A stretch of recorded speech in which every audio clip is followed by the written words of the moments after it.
Comencemos por el tema de la inconstitucionalidad dictaminada por la Suprema Corte de Justicia, en cuanto a lo cual se han dado una serie de declaraciones y acontecimientos. Y en este sentido, el presidente Mujica expresó: nosotros aceptamos plenamente la decisión de la Corte, pero moralmente no tenemos razón, aunque tengamos que discutir con el Papa o con las Naciones Unidas, porque un puñado de gente muy pequeña recibió un beneficio formidable.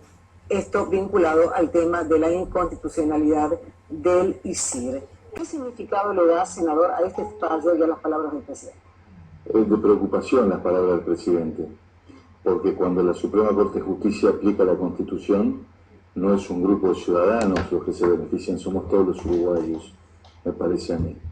Y entonces obviamente que es importante que un poder independiente pueda ejercer es muy bueno Estado de Derecho, puede ejercer sus legítimas facultades y decir que algo no está de acuerdo con la Constitución, que es lo que le corresponde hacer.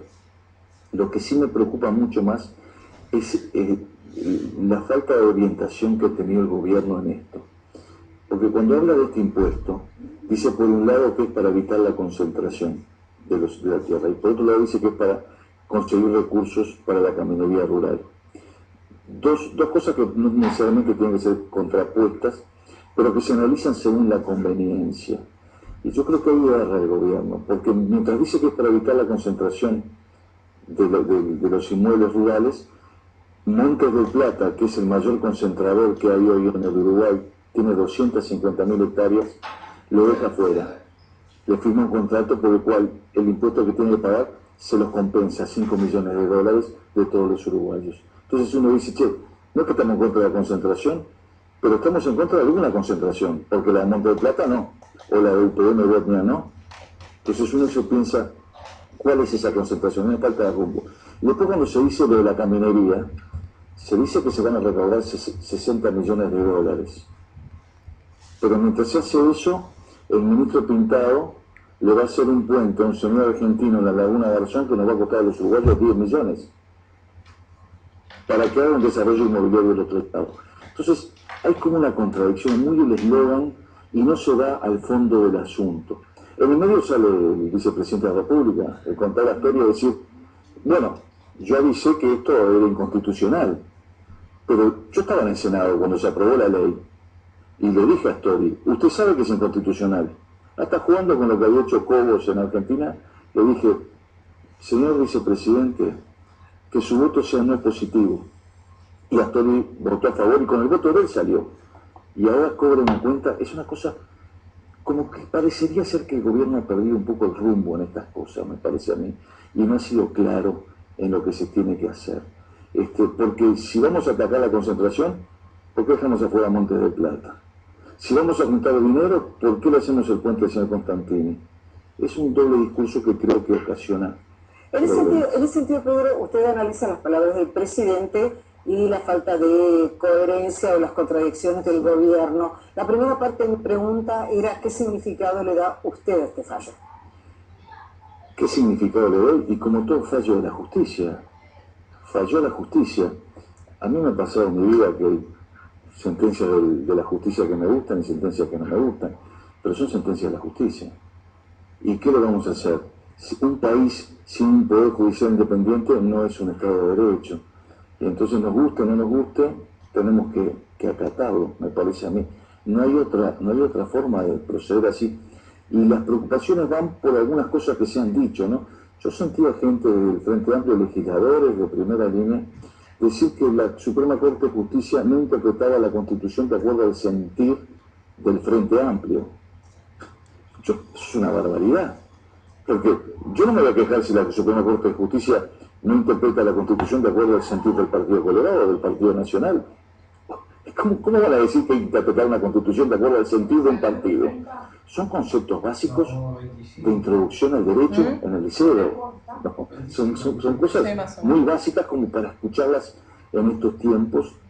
Y me parece que es muy peligroso para la República, para los que creemos en los principios liberales y republicanos, que pasen estas cosas. En ese sentido, me detengo de lo que usted ha hecho alusión a manifestaciones de figuras importantes del Frente Amplio, en una figura como la presidenta del FA, que fue todavía más rotunda que el propio presidente de la República, indicando en su columna del día de ayer, y cito textualmente, aunque es relativamente extenso, ¿verdad? Sí. Lamentablemente la Suprema Corte, mediante sus fallos, posiblemente proteja a estos grandes capitales ciudadanos que tienen más de 2.000 hectáreas de tierra, unas pocas familias y empresas transnacionales que concentran más de medio millón de hectáreas, perjudicando al país y a su gente, que se verá limitada una vez más en las obras necesarias a realizar. Frente a estos hechos, decimos que respetamos los pronunciamientos de la Suprema Corte porque somos partidarios de defender y ampliar la democracia, pero no los compartimos, ya que generan mayor injusticia en una sociedad que queremos transformar hacia la equidad y justicia social. Su comentario. No leyó el fallo, no leyó la sentencia. En ningún lugar la Constitución dice que el que tiene más no tiene que pagar más. Es más, dice que tiene que pagar más. Porque al establecer el principio de igualdad, desde que el Uruguay es Uruguay, se dice que aplicar el principio de igualdad no es tratar a todos por igual, sino que es tratar por igual a los que se encuentran en la misma situación. A partir de eso, la doctrina constitucionalista y la doctrina tributarista elaboró lo que se llama el principio de la capacidad contributiva. ¿Qué quiere decir eso? Que el que tiene mayor capacidad económica contribuye más a las cargas. Eso sale de la Constitución. Está establecido una cantidad de impuestos. Hay gente que paga impuestos al patrimonio, hay gente que no. Hay gente que paga más impuestos al patrimonio, hay gente que paga menos. Hay gente que no paga. Hay gente que paga IRPF, hay gente que no. Hay gente que paga más IRPF, hay gente que no. Y eso es constitucional. Lo que es inconstitucional, y se ve que, con todo respeto, Mónica, por quien tengo mucho aprecio, y lo reitero, no he leído el contenido del fallo. Lo que dice la sentencia, muy claramente, es, mire, la Constitución dice que los impuestos sobre la propiedad inmueble corresponden que sean de los gobiernos departamentales, el artículo 297, y eso ha sido desde siempre. Y después dice, sobre lo mismo no se puede poner dos impuestos, no se puede poner dos impuestos. Y la sentencia dice, mire, si usted quiere poner un impuesto sobre esto, el camino de la Constitución es ponga un adicional. Está claro, le dice cuál es el camino. Ahora, la Constitución hay que leerla. Y cuando pusieron el impuesto, fueron profesores de Derecho Tributario y Derecho Constitucional al Senado y les dijeron, esto es inconstitucional. Yo recuerdo que fue el doctor José Villó, que es un gran profesor de Derecho Tributario, y le dijo, miren que esto es inconstitucional, les advirtió. Y, bueno, pero no importó, no los escucharon. Nosotros lo advertimos también en el debate, le dijimos, mire, esto no es el camino, es inconstitucional. Si ustedes quieren, tienen que ir por el adicional, tienen que ir por este otro. No escucharon, no leyeron la Constitución, metieron al país en un brete y hoy, como tienen que justificar el error, la culpa es de este, del otro, de los ministros de la Corte y no de ellos que no leyeron la Constitución. Otro de los puntos que en estos días están ocupando a gran parte de la población, o a parte de la población, sí, es el tema del traslado de la jueza Mota y la invitación al Parlamento, a la Suprema Corte de Justicia. ¿Su opinión sobre estos temas? Mire, yo no me voy a pronunciar sobre las decisiones que toma la Suprema Corte de Justicia. Me parece que no me corresponde a mí, como integrante de un poder del Estado como es el Poder Legislativo, meterme en algo para lo cual no tengo facultades. Sí veo un cambio saludable en la posición del Frente Amplio inicial y la de ahora. Porque usted dijo ahora invitación. Sí. La vamos a citar a que venga. Y son dos cosas distintas. Si yo la cito, usted tiene que venir, y sí o sí. Si yo lo invito, usted tiene el derecho a venir o no, y evaluará la posibilidad. Es un cambio mucho más que algo semántico. De todas formas, creo que no corresponde que un poder del Estado se meta dentro de facultades muy específicas y constitucionales de otro poder. Desde siempre ha podido cambiar jueces de lado a lado, de acuerdo a su criterio, tiene sus normas, sus reglas, lo ha hecho. El día que nosotros en el poder legislativo empecemos a decirle a la justicia, a la Suprema Corte de Justicia, esta sigue ahí o esta se va de acá, cámbiela. Bueno, ahí se acabó la independencia del Poder Judicial. Creo que también son cosas muy básicas de un Estado de Derecho. Pensar que se pueden hacer esas cosas. De todas formas es saludable el cambio. Yo creo que yo no estoy de acuerdo, pero creo que les cambió el tono porque se dan cuenta que era una barbaridad, realmente. Y ahora están viendo cómo pueden meter una marcha atrás y tener una salida más elegante. Los invitan a conversar y con gusto los invitarán como pueden hacerlo. En ese sentido, Pedro, uno de los temas que me parece interesante dejar claro, sí, ¿no?, es la independencia de los poderes. Usted lo señaló desde el comienzo y es constitucionalmente establecido, y desde Montesquieu viene, es muy clara. Pero, por ejemplo, usted va a convocar al ministro de Economía para que explique una serie de situaciones vinculadas a temas que a todos nos conciernen. sí. En esa convocatoria, ¿cuál es su intención? Clarificar.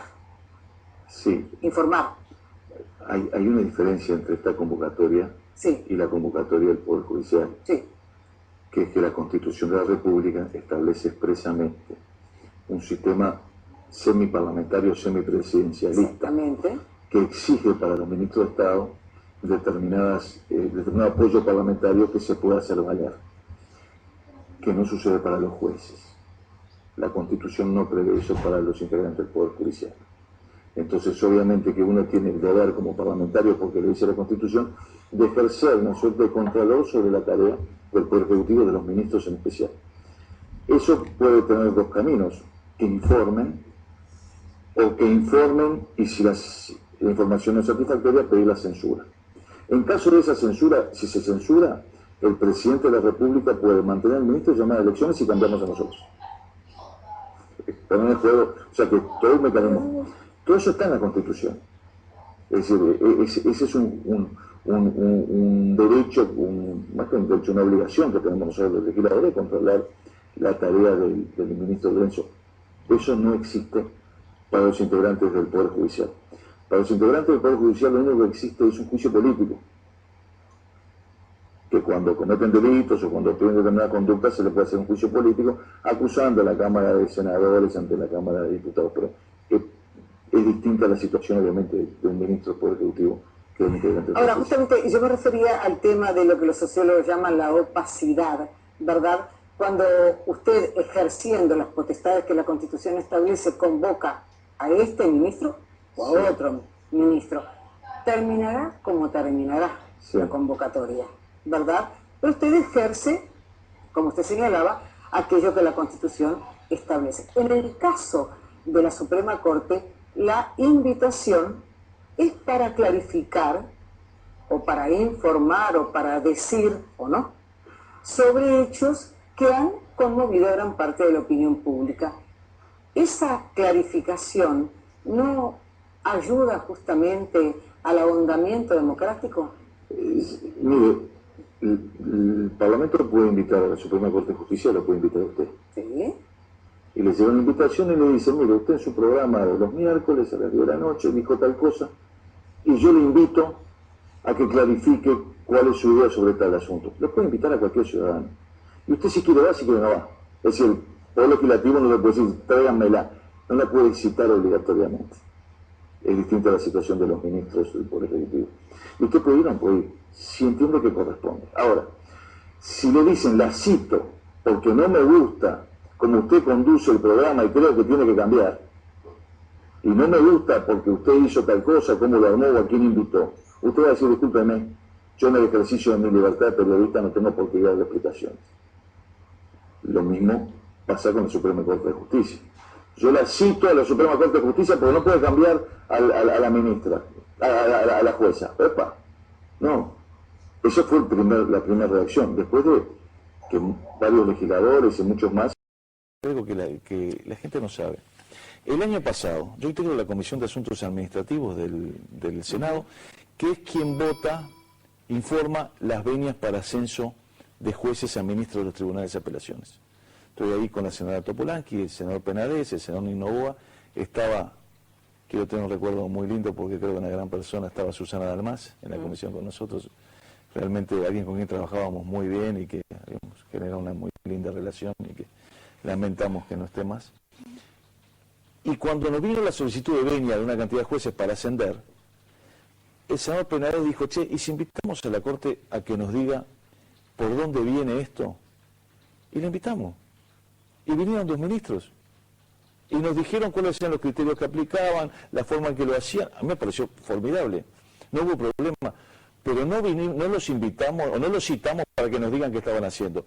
Miren, ustedes nos piden una venia, nosotros tenemos que darla de acuerdo a la Constitución, nos explican un poquito más. Y vino el doctor Chedriac y el doctor Gutiérrez, invitados. No hubo problema. Ahora, si ya es porque usted cambió una jueza de lugar y no tendría que haberla cambiado y tal cosa así, y gritos y no sé cuánto, ya es otra cosa, creo que es distinta, ¿no?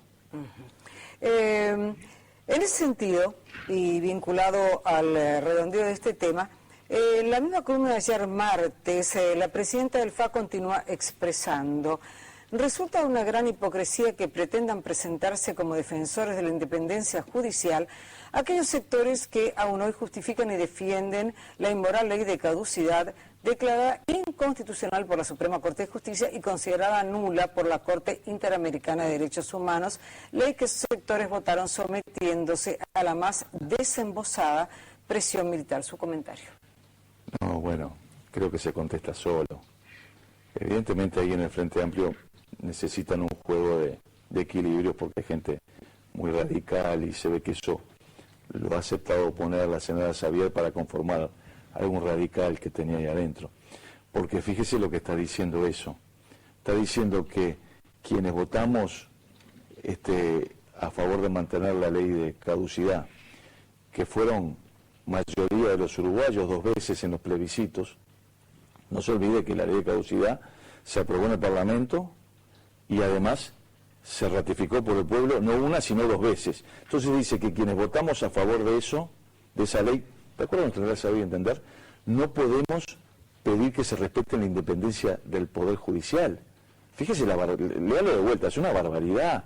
Resulta que nosotros tenemos una capitis diminutio. Nosotros somos ciudadanos de este país y no podemos reclamar que se respete la independencia del Poder Judicial según el Frente Amplio y la senadora Xavier. No podemos decirlo, porque resulta que votamos con más del 60% de los uruguayos por mantener la ley.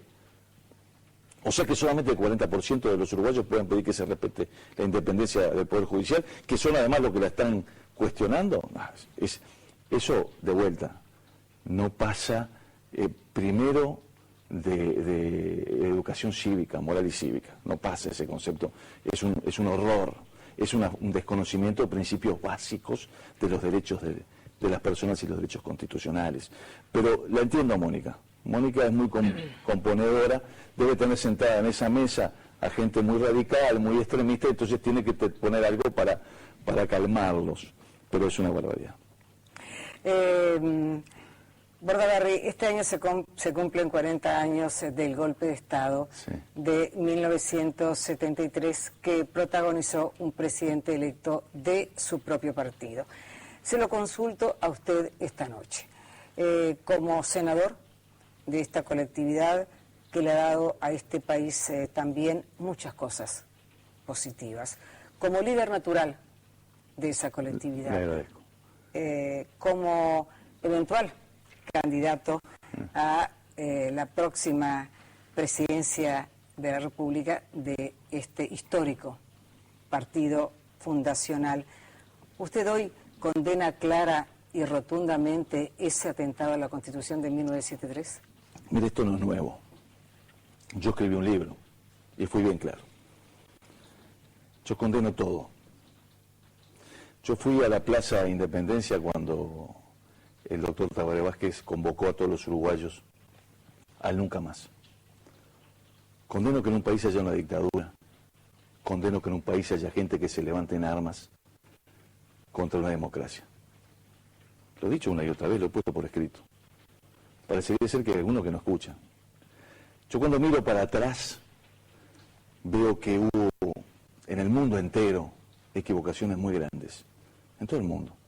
Mira para atrás lo que fue el siglo pasado y dice, che, los comunistas contra los capitalistas, la Unión Soviética contra Estados Unidos, que no se peleaban en la Unión Soviética ni en Estados Unidos, además, se peleaban en América Central, se peleaban en el África, se peleaban en el Asia, en América Latina. se peleaban. Hubo uruguayos que tomaron partido por hacer una revolución con las armas, hubo otros que reaccionaron, hubo dictaduras, dolor. Hoy en día miro al mundo, la Unión Soviética no existe más, no existe, no existe. El capitalismo que hay en la Rusia, que es parte de la Unión Soviética, son los dueños de los clubes de fútbol y ponen millones de dólares. Vietnam tiene un tratado de libre comercio con Estados Unidos. China está haciendo un pasaje a la propiedad privada enorme y es el motor del mundo hoy por hoy. Y mientras ese mundo comunista, porque muchos peleaban para transformar la sociedad, se cayó, el otro también. Porque Estados Unidos y Gran Bretaña hicieron la intervención Más grande de la historia en la crisis del 2008-2009. Y los hechos se estatizaron. ¿Y sabe qué? Algunos agarraban las armas en el Uruguay, matándose uruguayos entre uruguayos. Entonces mi generación, que es nueva, tenemos 10 años, 8, algunos ni siquiera lo vivieron. Miramos eso y decimos, nunca más que alguien agarre y salga a hacer una revolución, nunca más dictaduras, nunca más. Sí, claro que sí, pero estoy convencido, estudié Derecho, no tenga ninguna duda de eso. Ahora, nos vamos a seguir peleando por eso. Yo por eso fui a la plaza, porque la convocatoria del presidente Vázquez en aquel entonces fue lo suficientemente amplia como para darnos lugar a todos. Dijo nunca más lo del 60 y nunca más lo del 70. Y todos fuimos. En eso tenemos que trabajar. Cuando nos ha ido bien es cuando buscamos las cosas que nos unieron. La Comisión para la Paz. ¿Alguien podía estar en contra de una Comisión para la Paz? Y ahí estaba Gonzalo Fernández, y estaba Ramela, y estaba William. Estábamos todos. El nunca más. Hasta el cambio en paz. Nosotros los uruguayos acompañamos el cambio en paz del doctor Sanguinetti. ¿Por qué? Porque alguien puede querer un cambio que no sea en paz. Alguien puede querer un cambio que sea violento. Ahora, busquemos restañar, no olvidar, lo que quieran, pero vamos a ver para adelante. Mi generación pide eso hoy. No puede ser que uno anda por los cinturones de Montevideo y sigue habiendo gente viviendo en la miseria. Mire, yo estuve en el Marconi más de una vez el año pasado, en Santa Catalina, en el Casabó. No puede ser. Yo como uruguayo digo, no puede ser que hayan uruguayos viviendo así. Vamos a ocuparnos por eso. Vamos a pelearnos con la pobreza. Vamos a pelearnos con eso. Eso es lo que mi generación pide, creo yo. La generación que está llegando. Que es una generación distinta, sí, la del presidente Mujica, sí, de lo que estaban antes. ¿Por qué? No porque ellos sean malos, porque les tocó otro mundo en el cual vivir. El mundo que nos toca a nosotros es un mundo de una gran oportunidad. Vamos a aprovecharlo. Eso es lo que yo creo que hay que hacer. Gracias por haber estado. Gracias. Seguimos juntos.